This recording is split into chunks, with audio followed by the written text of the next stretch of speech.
The Florida Division of Emergency Management has announced that an additional 21 Americans have been flown into Florida from Haiti as gang violence continues to escalate across the country. Former NFL player Jack Brewer and CEO of the Jack Brewer Foundation joins me now. And Jack, you've done a lot of charity work in Haiti. You know it extremely well. Is anyone in control there?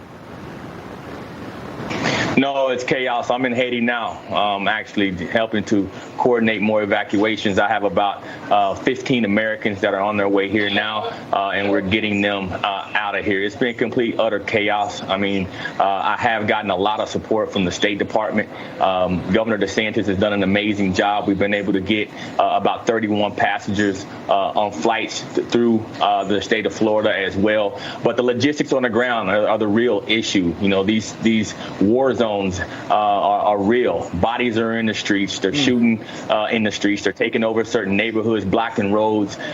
People are literally terrified for their lives. I've heard some horrendous reports, and there have been, unfortunately, too many of them, of orphanages actually being pillaged by some of these gangs, leaving the orphans with nothing. Many of them are already hungry, if not starving. Are those reports true?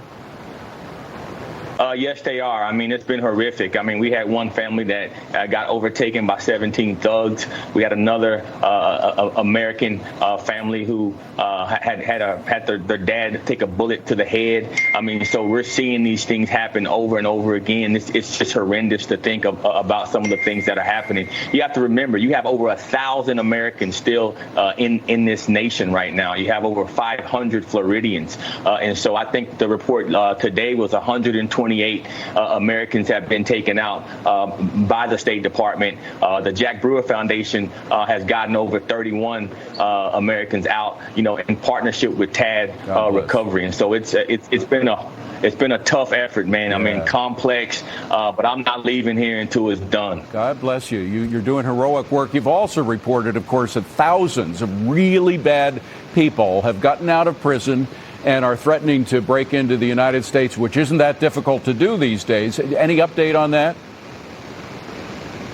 Well, you know, actually, I just left from Turks. I've been going through there and some other places, and they're being overrun right now. You have about between 18 and 20 Haitian migrants being shipped back by the Turks and Caicos government, and so the other islands around here are taking an influx of these migrants. Obviously, the United States is a place they also want to go, with over 4,000 prisoners that have been let out to jails. And so this is an international crisis. It's one that we better pay attention to and do something to fix. Jack, we only have about 20 seconds, but Haitians actually have a very respectable history as migrants in the United States. They work hard.